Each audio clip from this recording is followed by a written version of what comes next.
Olá, meus irmãos e irmãs do canal Filhos de São José, texto, né? Filhos de São José, que a paz de Cristo e o amor de Maria, a proteção de São José seja sobre vossas casas e famílias. Que o Espírito Santo interceda por nós junto a Jesus, nosso mediador. Que a paz de Cristo superabunde em vossas casas e lares, nesse 18 de julho do ano de 2026. Você que vai ouvir ou assistir este vídeo em outra oportunidade, que esta paz também superabunde sobre vossa casa e sobre o vosso lar, independentemente do dia, do ano, do horário. Que a paz de Cristo superabunde sobre vós e sobre os vossos. Dito isto, hoje é sábado. Todos os sábados eles são dedicados, né, a Nossa Senhora, né?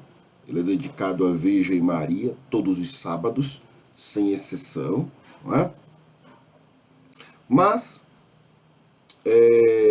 independente de ser sábado, hoje, dia 18, a igreja ela celebra ou comemora ou traz à memória alguns santos irmãos, algumas pessoas, alguns irmãos e irmãs que fizeram história e não só passaram pela história, onde a igreja assim os considera santo, onde foram canonizados santos, logo tornaram-se nossos intercessores, né? Mas já faziam isso em vida. Já vistas as escrituras nos mandam, né, que devemos interceder uns pelos outros, né, já em vida. Então, hoje se celebra esses irmãos que dormiram no Senhor e que cremos que estão junto de Deus e intercedem por nós diante de Jesus Cristo ou junto a Jesus Cristo, que é o nosso mediador. E que possamos refletir nesses santos de Deus que, como eu já disse em outra oportunidade, devem servir como exemplos para a nossa vida, para que venhamos a seguir. Eu, particularmente, tenho como meus mestres, e sou deles devotos ou discípulos dos apóstolos Pedro e Paulo, e de São José e de São Bento, não é? Estes são os meus exemplos de fé, de caminhada, não é? Lógico, e de Maria, a Virgem Santíssima, não é? Mas estes homens são os meus exemplos de fé que eu decidi seguir, escolhi seguir, acredito também ter sido de alguma forma escolhidos por eles, porque as suas histórias, suas vidas me contagiaram, além de experiências místicas que eu tive com alguns destes que eu acabei de citar, especialmente no caso de São Bento, tá bom? Então é por isso que eu os venero, que eu sou devoto deles, discípulos deles, e abaixo do Pai, Filho e Espírito Santo, abaixo do Cristo, tá? Porque tudo é para a honra e glória de Jesus. Toda honra, toda glória, todo louvor, toda majestade, toda adoração, enfim, tudo para Jesus, tá bom? Mas estes homens me inspiraram a ser homem como eles foram, a viver uma vida como eles viveram. Irei conseguir? Não sei, mas assim o tentarei. Logo, quem quiser agora ser meu amigo, me seguir, me acompanhar, viver comigo, deverá ter esse entendimento, que a minha vida será pautada na vida deles e procurarei agir conforme. Então não se assustem, tá bom? Quando pensarem em se assustar, busque a vida deles e somem com a minha e veja até onde, de fato, a coisa, vamos dizer assim, é exemplo ou faz sentido, tá certo? Dessa forma, como sou discípulos deles, convido quem assim desejar e quiser E se achar muito atrevimento, não tem problema. Sejam meus imitadores, como eu sou de Jesus Cristo, primeiramente, e posteriormente desses homens e mulheres de Deus. Aliás, desses 4 homens e desta mulher de Deus, no caso de São Pedro, Paulo, São José, São Bento e Nossa Senhora Virgem Santíssima, tá certo? E vamos lá. Então, no dia 18 de julho, a igreja comemora, não é, ou celebra São Frederico de Outrideste. Espero que seja assim que se pronuncia esse sobrenome dele. Se não for, perdoa aí, me perdoe aí, tá? Eu acredito que seja Outrideste. Enfim. São Frederico, ele foi bispo, né, da igreja, ele foi mártir e ele foi um grande defensor da fé, né, da verdade. Ele nasceu por volta do ano de 780 na região que hoje pertence aos Países Baixos, na Europa. Desde muito jovem demonstrou grande amor por Deus, dedicou sua vida ao estudo das Sagradas Escrituras. A sua sabedoria, né, e a sua santidade, elas chamaram a atenção da igreja, que escolheu para ser bispo, né, de Outrideste, acho que é isso, enfim. Então, como bispo, né, pastor daquela localidade, São Frederico, eles tinham uma preocupação grande com a evangelização.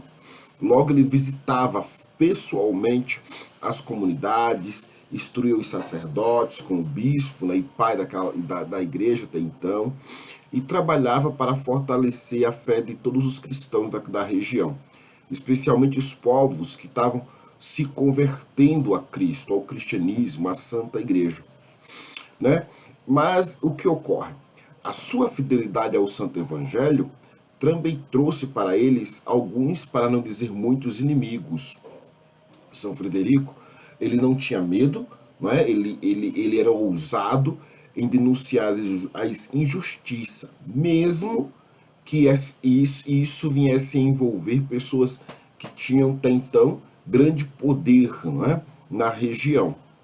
E a tradição da igreja ela afirma que ele repreendeu o imperador Luís, o piedoso, e também, tá, criticou a imperatriz Judite por comportamentos até então considerados escandalosos para os soberanos que até então se diziam serem cristãos. E essas denúncias que ele fez, né, despertou grande hostilidade contra ele. No dia 18 de julho, então, do ano de 1838, após ele celebrar a Santa Missa, quando São Frederico se ajoelhou para fazer a oração de agradecimento, nesse exato momento, 2 homens armados, eles entram na igreja e atacam, não é, São Frederico com um golpe de espada. E ele, após esses golpes, mesmo gravemente ferido, o bispo ele ofereceu aquele sofrimento que ele estava passando naquele momento a Deus. E se conta, na segunda tradição, que o seu zelo, né, pelos seus assassinos, que ele teve zelo, aliás, zelo não, perdão, que ele reza pelos seus assassinos, né, e entrega esses assassinos antes de morrer, né, ele entrega esses assassinos, as almas deles, ao Senhor. Então, pela fidelidade que teve São Frederico até a sua morte, ele foi, nesse exato momento, a partir desse momento, ele passou a ser venerado, né? E considerado como mártir da igreja. Então, a sua vida, ela recorda aos cristãos, a nós cristãos dessa época, não é? Assim como de outras, e espero que de futuras gerações, se Jesus não voltar rápido, logo, como assim o anseio, né? Então a sua vida ela recorda a cada um de nós que anunciar a verdade do Evangelho e vivê-la exige, mesmo quando não queremos, ela nos levará a sofrermos perseguições. e viver a verdade, proclamar a verdade, anunciar a verdade, ela nos trará perseguições, ela fará com que nós tenhamos inimigos, ainda que não assim o queiramos. Não é? Então, uma lição que São Frederico deixa para cada um de nós, a começar por mim e de mim, é que defender a verdade com caridade deve ser feita sem medo das consequências. Não é? A primazia da nossa vida deve ser a verdade na caridade, a verdade do Evangelho, a verdade de Cristo, ainda que isso nos leve a consequências, não é? Como no caso dele, de morte. Mas louvado seja Deus, como eu já disse em outra oportunidade, morrer pela causa de Cristo é um ganho para aquele que tem então assim, tem esse entendimento e consegue essa bênção, vou chamar de bênção, porque louvado seja Deus por aquele que então perde ou deixa este plano que nós conhecemos para a glória e honra de Deus, tá certo? Também nesse dia, além de São Frederico, nós temos também São Bruno de Signe, que também foi bispo e que também foi defensor da igreja, olha, dois santos bispos, né? São Bruno nasceu por volta do ano de 1045, na cidade italiana de Solero. Desde cedo ele se destaca, né, pelos seus estudos, pela profunda espiritualidade, torna-se sacerdote, né, e tornou-se, além de sacerdote, não foi só um sacerdote, ele foi um dos maiores estudiosos da palavra de Deus, da Bíblia, na sua época, em seu tempo. Ele foi nomeado bispo, né, de Signe, pelo então Papa Gregório VII, e justamente durante um dos períodos mais difíceis da história da igreja, naquela região, naquele momento ali da Itália, né? Onde havia as chamadas controvérsias das investiduras. Naquela época, muitos reis queriam escolher os seus próprios bispos em vez do Papa. Então, o São Bruno, né? Santo Bruno, né? O bispo Bruno, ele se posiciona firmemente em defesa da liberdade da igreja.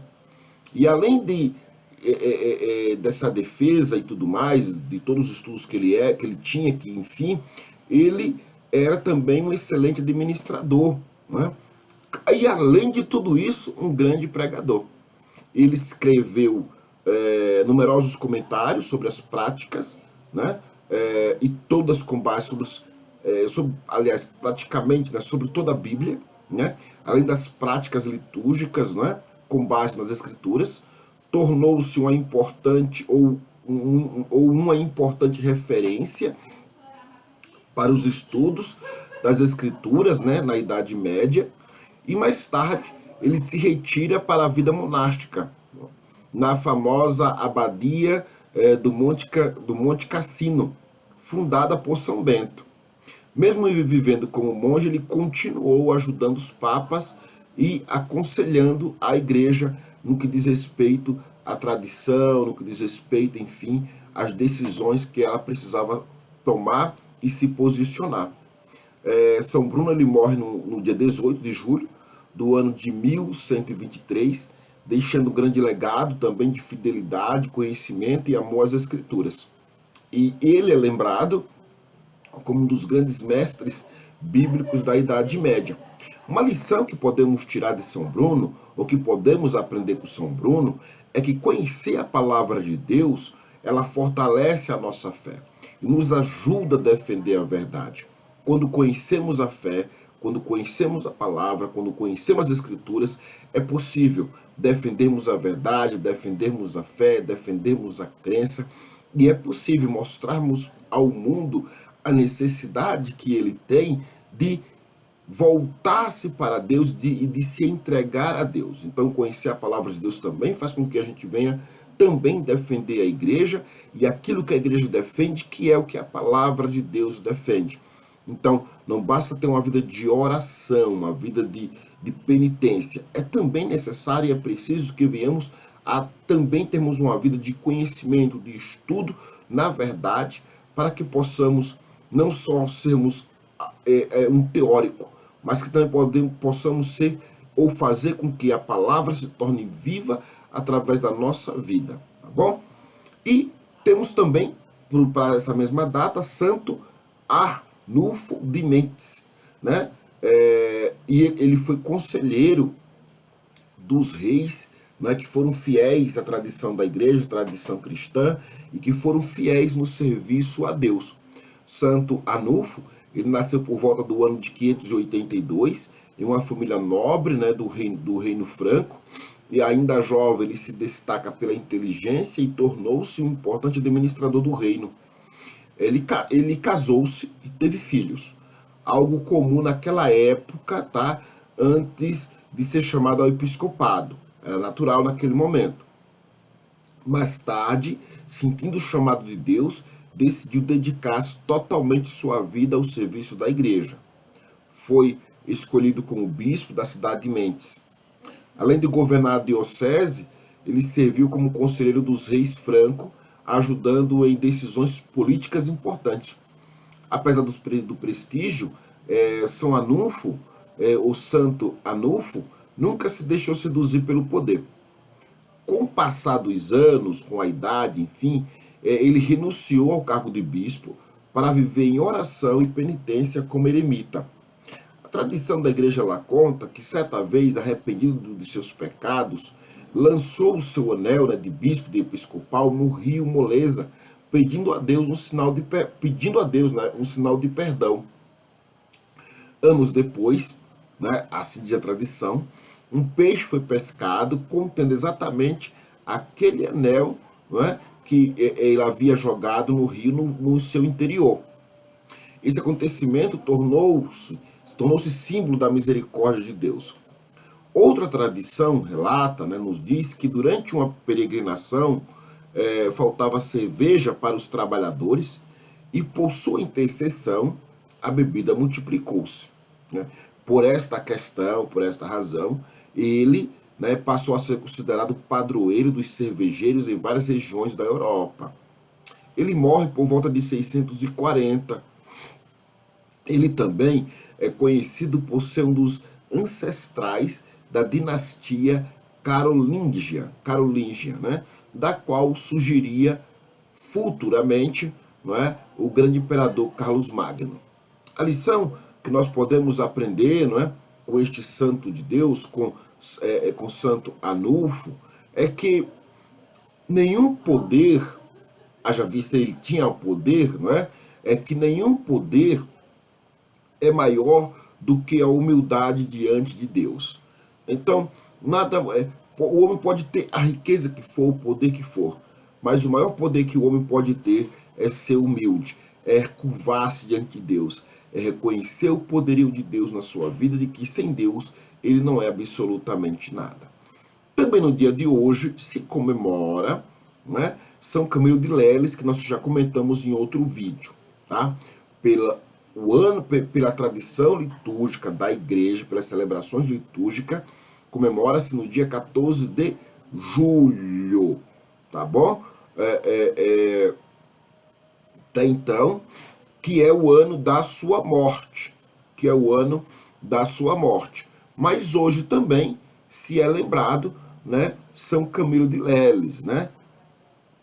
Então, o santo que transformou os hospitais, né? São Camilo nasceu em 1550 na Itália, levou uma juventude, como já comentamos, né, teve uma vida bastante desregrada, era soldado, tornou-se viciado em jogos de azar, perdeu praticamente tudo que possuía. Além de tudo isso, ele também sofria de grave ferida na perna que nunca cicatrizava. Durante uma viagem ouviu uma pregação que mudou completamente sua vida, arrependido-se, né, de toda a sua devassidão, ele se entrega de corpo, alma, espírito, enfim, por completo a Deus. Tentou ingressar na ordem franciscana, mas a sua doença impediu a sua entrada. Passou então a trabalhar em hospitais, onde ficou profundamente impressionado com a maneira desumana como muitos dos enfermos, dos doentes eram tratados, e por essa razão ele decidiu mudar essa realidade. Ele foi ordenado sacerdote, fundou a Ordem dos Ministros dos Enfermos, conhecidos hoje como os camelianos, né? Os seus religiosos, né, então, que faziam parte dessa ordem, faziam um voto especial, que era servir os doentes, mesmo com o risco da própria vida. São Camilo ensinava que o enfermo deve ser tratado como o próprio Cristo, né? Durante epidemias, guerras e pestes, né, que até então ocorreram na sua época, ele e seus companheiros permaneciam cuidando dos doentes, dos pacientes, né? Eles não fugiam, jamais fugiam. E ele morre em 14 de julho do ano de 1614. Né? Foi proclamado padroeiro dos hospitais, dos enfermos e dos profissionais de saúde. A sua cruz vermelha, né, sobre o hábito, tornou-se um dos símbolos mais conhecidos da cristandade. E o legado que ele nos deixa, né, é que amar o próximo é cuidar de quem mais sofre. Então, se você ama o próximo, se nós amamos o próximo, precisamos cuidar do necessitado, dos que sofrem, dos que padecem, não é? Também, nessa data, não é? 18 de julho, também se é comemorado ou se é lembrado o beato Simeão de Libnica, né? O franciscano que morreu servindo os doentes. Né? Simão, ou São Simão, ele nasceu por volta de 1438 na cidade de Libínica, né? Na Polônia. Ainda jovem, ele ingressou na ordem franciscana, onde se destacou como excelente pregador. Estudou com São João de Cabisdrano e tornou-se conhecido por anunciar o evangelho com simplicidade e grande fervor. Ele fez peregrinação à Terra Santa, trouxe profundo amor, né, pelos lugares onde Jesus viveu. Em 1482, né, uma epidemia de peste atingiu Cracóvia. Enquanto muitos abandonavam a cidade, o Beato Simeão permaneceu cuidando dos doentes. Ele visitava os enfermos, administrava os sacramentos e ainda levava alimentos aos necessitados. Ele acabou contrariando a doença da época, morre santamente em 18 de julho de 1482, e ele foi beatificado pelo Papa Inocêncio XI e posteriormente canonizado pelo Papa Bento XVI em 2007. Né? E ele deixou um grande exemplo de coragem e amor ao próximo. Uma lição que podemos aprender, né, com ele é que a verdadeira caridade, ela permanece ao lado dos que sofrem, né? Ou seja, porque o exemplo de Cristo sempre esteve ao lado dos que sofrem. Lógico, todo o seu discípulo deve estar ao lado daqueles que sofrem, daqueles que choram. Além desse bispo, além desse santo beato, nós temos também o beato Bartolomeu dos Mártires, que foi bispo da Reforma Católica, né? O beato Bartolomeu, ele nasceu em Lisboa, Portugal, em 1514, entrou muito jovem para a ordem dominicana. Ele se destaca como grande estudioso e pregador. Foi nomeado arcebispo de Praga durante o período do Concílio de Trento. Trabalhou intensamente para aplicar as reformas aprovadas pelo concílio. Ele visitava pessoalmente, né, todas as paróquias de sua arquidiocese, algo que na época era raro de se ver. Ele fundou seminários para formar mais sacerdotes. Ele combatia os abusos, ajudava os pobres e defendia que todos os clérigos deveriam ter uma vida simples, humilde. Haja vista, ele era reconhecido por sua humildade. Então, mesmo sendo arcebispo, ele vivia em extrema simplicidade. Após renunciar ao governo da arquidiocese, ele se retira para um convento dominicano, onde passou os últimos anos em oração, não é, vindo a falecer em 1590. Ele foi beatificado em 2001 e canonizado pelo Papa Francisco em 2019. A lição que podemos aprender com esse servo de Deus, com esse santo de Deus, é que um verdadeiro líder cristão, ele serve com humildade, ensina pelo exemplo e coloca o bem do povo acima de qualquer privilégio. Isso é muito importante, né? E para a gente encerrar, não é, todo este assunto sobre os santos do dia 18 de julho, né, estes santos e beatos, eles nos mostram que a santidade ela pode ser vivida de muitas formas, defendendo a verdade, estudando a palavra de Deus, servindo aos pobres, cuidando dos enfermos ou governando a igreja com humildade. Desta forma, meus queridos, que o testemunho deles venha nos inspirar na caminhada de fé e que Deus venha nos abençoar, nos conceder graça e que sejamos tão santos como estes santos que viveram na humildade de Jesus Cristo e na fé pautada na palavra de Deus. Então, que Deus os abençoe e até o próximo vídeo, até no próximo dia, se assim o Senhor nos permitir. Um forte abraço, um beijo no coração, em nome dele, para a glória dele, Jesus Cristo, o Filho de Deus, nosso Senhor e Salvador. Viva Cristo Rei, e salve Maria e São José, para tudo para a glória do Pai, Filho e Espírito Santo.